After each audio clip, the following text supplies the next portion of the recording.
most amazing artists. I hope everybody is doing awesome today, and I'm so excited to be here because we're doing not only art today, but also science. That's right. This is Zany Scientist Week. So every day we'll be doing an art and a science activity. You can join the fun and do both. You could do one or the other, or you could just watch. Now, if you missed any of the art projects from Robot Week, don't you worry your pretty little head. All those videos are saved right here on my YouTube channel. You might want to make sure and subscribe so you don't miss anything from Robot Week, Zany Scientist Week, or any of the fun weeks that we have coming up. All right, let's go ahead and begin with our art class catchphrase. I'm gonna go really slowly. We've been doing this for a while, so I have a feeling you might be able to sign it and say it along with me.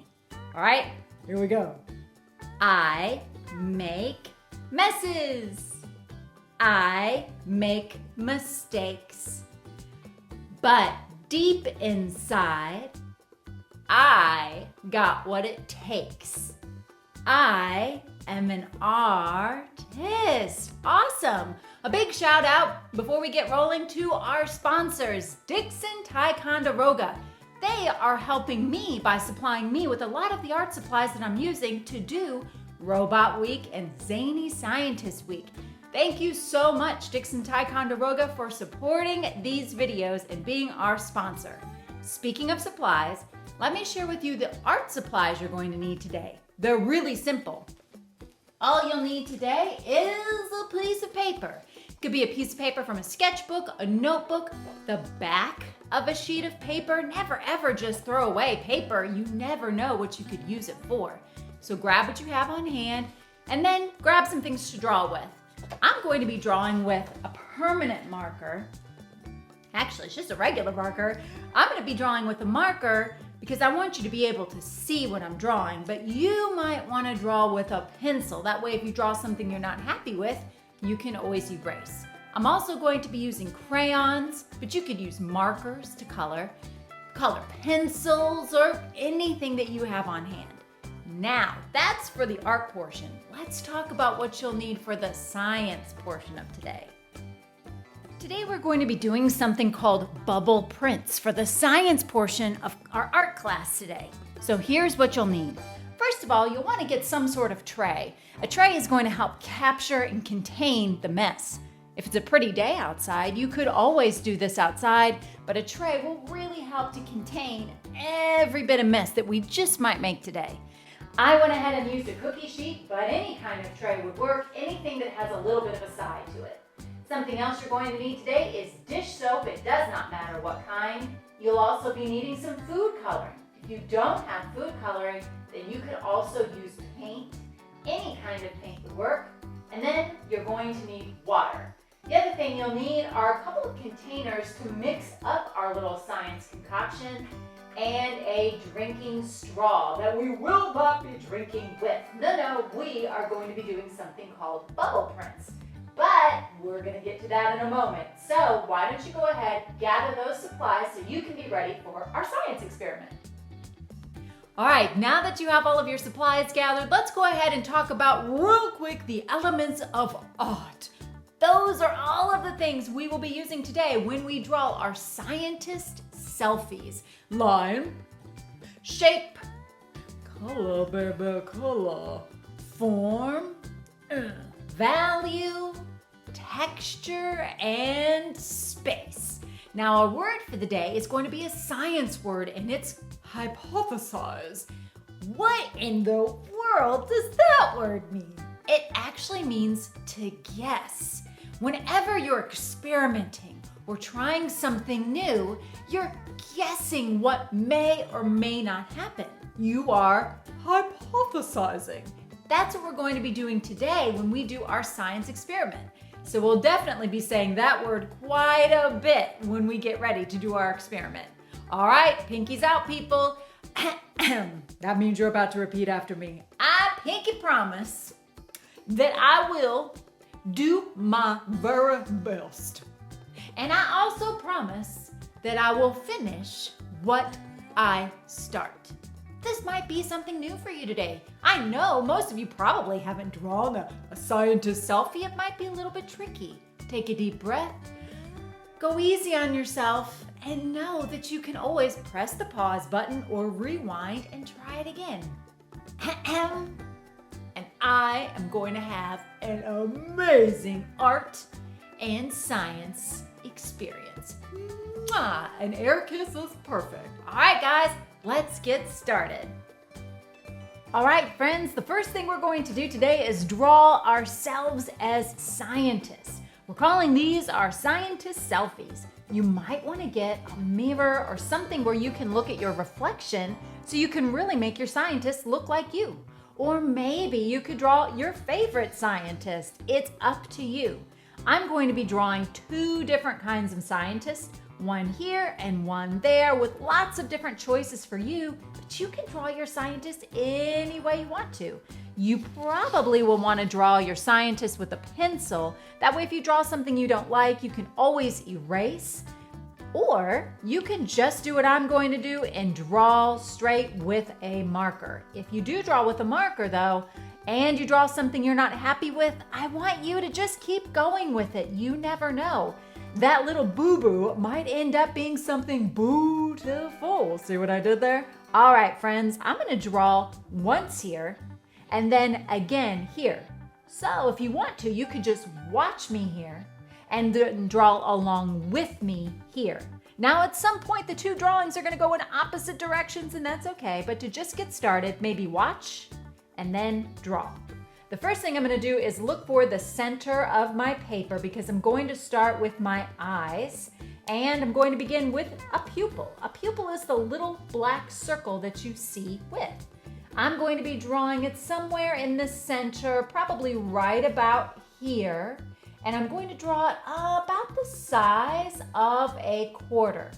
So all I did was find the middle of my paper, I scooted over just a pinch, and drew a circle about the size of a quarter. Instant replay for your viewing pleasure right here. Whoop. Now, if you happen to have a mirror and you can see your reflection, you open your eyes really wide, you might notice that there's a little tiny white speck on your eye. That little tiny white speck on your eye is called a reflection. There might be one speck, there might be two specks. It's up to you what you decide to draw. That part stays white. That's the light reflecting in your eye. The background you can color in. Now, if you're drawing with a pencil, you probably won't want to color it in, but later you could trace your pencil drawing with a marker. You could color it in then. Always a good idea for scientists to wear glasses or goggles to protect their eyes. I'm going to draw my glasses as circles, but you could draw any kind of different glasses or goggle shape that you like. If you wear glasses, then you should take a good look at your reflection in the mirror and see what shape those glasses are and try to draw those. Okay, so I'm pretty sure my scientist is not a cyclops, so one eye is not going to work. I'm going to try to draw this same thing right here. I'm just going to scoot it over a little bit. So it looks like I started first with this little circle. I'm gonna leave a little space, do a jump, and I'm gonna try to draw it about the same size. It looks a little smaller, but that's okay. Draw my reflection and color, baby, color. There we go. Let's see if I can do the same thing here. So I'm gonna jump, starting with my pupil. There we go. Draw two little circles because in this one I had two reflections and color it in. And I bet some of you are already ahead of me right now because you know the next two steps. Two circles, and then to connect the glasses, I could draw a little curve here and a little curve there, or an arched line. That part of the glasses goes over the bridge of the nose. It is almost like a little bridge, isn't it? So I'm gonna draw two curves like that, two circles like that, and then my two curves. All right, glasses are complete.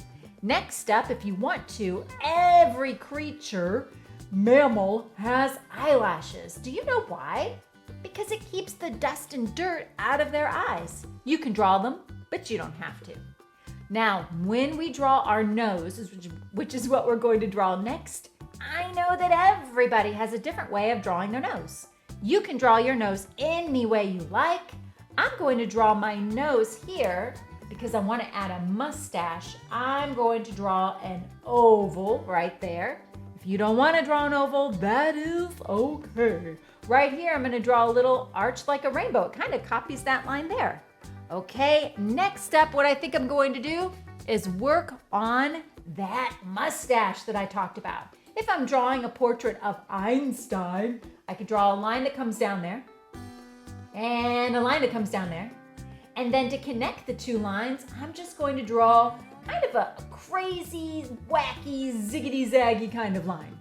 All right, now this is a picture of me. And last I checked, I don't have a mustache. I mean, I might have a little bit of one, but not like that. So I'm going to draw a nice big curve. I'm going to be smiling. And then I'm going to turn this curved line into a crescent shape by going down, over, and back up. If I want to, I could even add teeth by drawing some bottoms of square lines. I think I'm going to draw a curve and a curve for my tongue. I'm pretty happy with that. But you could add teeth. You could have your mouth even just be closed. The choice is yours. You are the artist. Now my Einstein, he's going to be talking. So I'm going to make a line that looks almost like the letter U. And this is my favorite part. Here's why. Suddenly, this looks like a cupcake with a cherry on top. Don't you think? Well, let's fix that. I'm going to give him a tongue in his mouth too by drawing two curved lines just like that. All right, they're looking pretty stinking awesome. Here's my next step though. I'm going to draw the chin shape. So I'm going to draw a little line here, whoop, and another line here, whoop, and then a line where I want the chin to go, whoop, right there. So I'll do the same thing here. A line next to the glasses, a line on the other side, a little curve right there where the chinny chin chin is. Now I'm going to connect those three lines. There we go. All right, let's see if I can do the same here.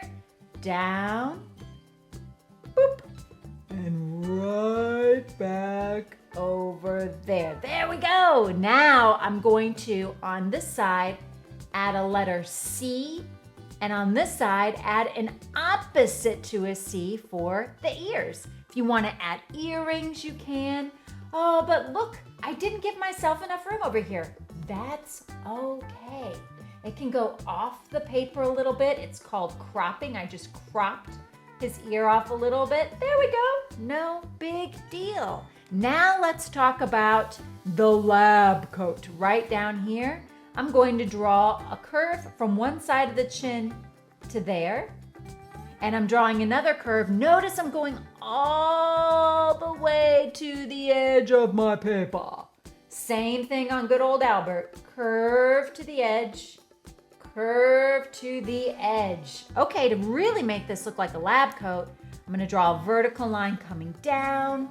I could add buttons if I wanted to. I think I'll give it a couple of buttons or snaps right there. Now I'm going to draw a little rectangle where I can write my name. And I think I'll do it right now. There we go. Next up, I think I will add something in my pocket. Maybe I'll start with the letter A and then do a little ziggity zag. Whoop, whoop. Add my pencil lead and then draw a line going across. That's my pocket. What other things could a scientist have in their pocket? I think I'll add another pencil, but I know you'll come up with something really clever. Maybe your scientist has a sidekick like a little cat or a little bunny, or I don't know, whatever you could think of that you could add in the pocket. Uh-oh, let's do an instant replay over here. So vertical line. In case I went too fast, I'm redoing it. I'm gonna draw a little label right here. There we go. In case you missed it, this is just an instant replay. There we go. And maybe he can have a couple of pencils in his pocket too. All right, I know what you're thinking. Cassie, where's the top of their head? Yeah, maybe we should talk about that. Let's begin with our good buddy over here, Albert. All right, I'm going to be making a big arch. It's going to go up, over, and down. This will be for the forehead. Now, if I make this line go way up there, I won't have enough room for his hair. So that's why I'm practicing with my finger first, just to make sure I get it in the right place. All right, here I go again. Up, over, and down. And now for my favorite part, the eyebrows. They really can show how somebody is feeling. So I'm gonna give him some wild and wacky eyebrows. Nice, furry, and fuzzy to show exactly how he's feeling. Now I'm gonna take a break. He's gonna have to be baldy for just a second. And I'm gonna hop over here. I'm doing the same thing. Up, over, and down. Little old scientist. And I'm going to make a little curve here and a little curve there for my eyebrows. There we go. Done. All right, let's talk about hair for this guy. I'm gonna draw a line that goes up and another one that goes up. Again, I cropped a little bit and that's okay. And now I'm going to connect those lines with some really fun zigzags. There we go. And then this one, a lot of times when I'm doing an experiment, I always have my hair up. I don't want my hair catching on fire or anything drastic like that, so I'm gonna draw my hair up. The first thing I'm going to begin with is a bow because I really like to wear a bow in my hair. If you do too, you might wanna follow along with me. If you wanna do your hair differently, then I say go for it. Look in the mirror. See what kind of texture your hair has. Is it straight?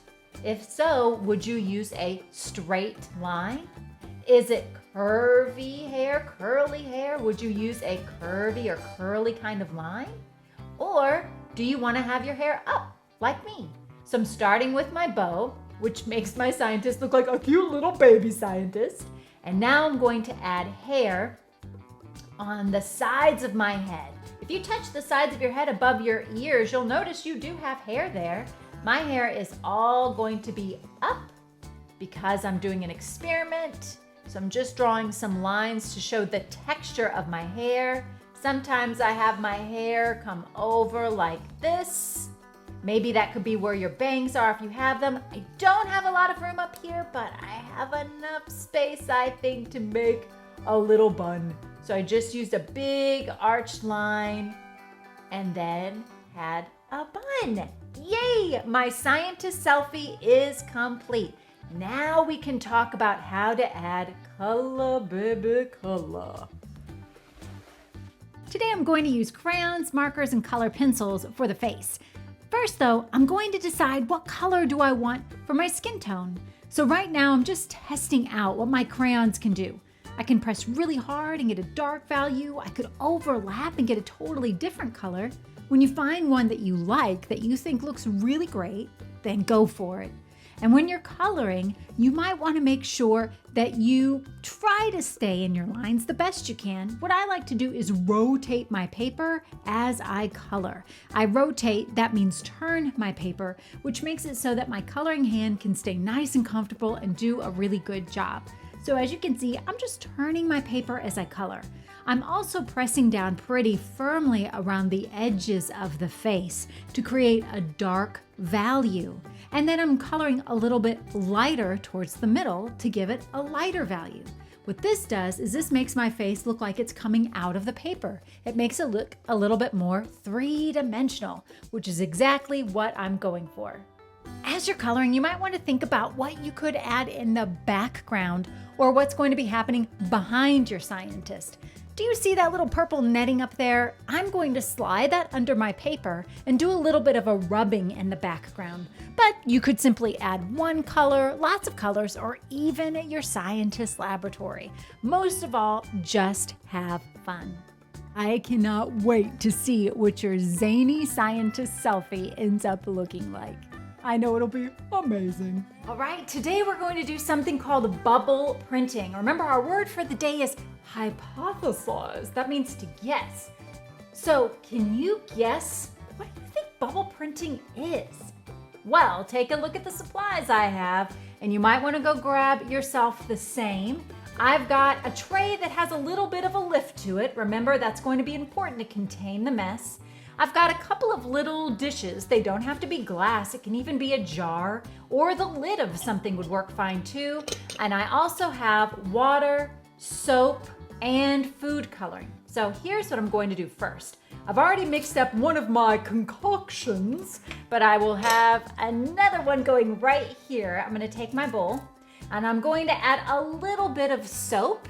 If you like to measure things, you could measure 1 teaspoon, but I'm just gonna squirt a little squirt like that. Close that guy up, and now I'm going to add some water. I'm gonna add about a half a cup of water. For me, that means I'm just going to kind of cover, there we go, cover up that soap a little bit. Now I need to mix the soap so that it starts to turn into kind of like a bubbly concoction that we'll be using. So I'm gonna stir this up with my paintbrush.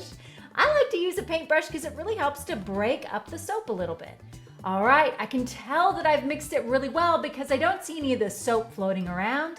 Now I'm going to add color, baby, color, and I'm using food coloring. If you don't have food coloring, you could try using paint. Or you know what? You don't have to add anything. This can just be an experiment that you do with soap and water.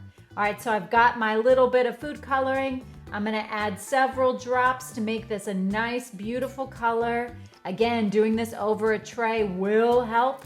Using my paintbrush, I'm going to stir it up. Woo, that is a really nice indigo blue.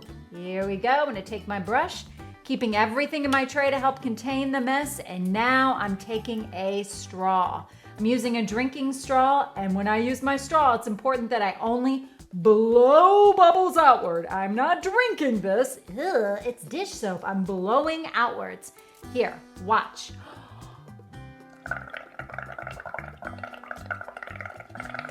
What? Look at that! And I love the funny sound that it made. Are you wanting to know what to do next? All right, I'm gonna blow a little bit more. What? It's getting really big. And now I'm gonna take my paper. You can already see I've done some bubble printing on it. Flip it over and smash the bubbles.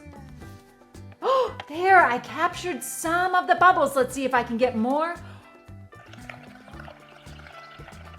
Smash the bubbles. Oh yeah, and it's kind of blending in a little bit with the pink. Now you don't have to blow it much because as you can see, it kind of gets everywhere. I'm just going to do a little bit more. And smash. How cool is that? Look, and eventually those little bubbles will pop. Look how beautiful my bubble printed paper is. It has all sorts of really cool and intricate designs. What could I do with this? Well, I could fold it in half and make it into a card for somebody. I could look really closely. This is my favorite thing to do. Look really closely at it and look for some fun lines or shapes and designs and make this into a whole new work of art by drawing on this. I could use this as my idea for a drawing. Oh my goodness, the possibilities are endless, but the real fun is actually in just making these prints. Smash. Overlap and smash. Let's give this one a shot. And smash. Amazing! I hope you guys have so much fun with this science experiment with a little bit of art on the side today.